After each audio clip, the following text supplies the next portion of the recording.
السلام عليكم.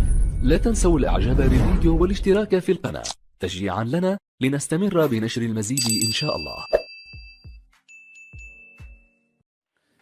السلام عليكم ورحمة الله تعالى وبركاته. مرحبا بكم في فيديو جديد على قناتنا، ورجاء الاشتراك في القناة ليصلكم كل جديد، أخبار محترفين في جميع الدوريات الأوروبية والعربية. والآن مع وصف الفيديو، حيث يقود الدولي الجزائري المتألق إسلام سليماني فريقه نادي أندرلخت البلجيكي في مباراة ضد نادي كورتريك، الذي ينشط له كل من عبد القهار قادري وبلال مسعودي. فبالتوفيق إن شاء الله لكل لاعبين في هذه المباراة، التي يسعى فيها إسلام سليماني وفريقه نادي أندرلخت إلى تسجيل نتيجة إيجابية للتقدم أكثر في ترتيب الدوري، حيث يحتل نادي أندرلخت المركز العاشر.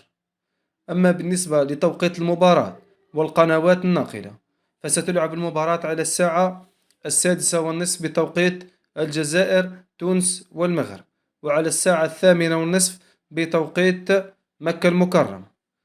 أما بالنسبة للقنوات الناقلة فستنقل على قناة 11 واحد البلجيكية. وفي الأخير الرجاء الاشتراك في القناة ليصلكم كل جديد أخبارنا في جميع الدوريات، وشكرا.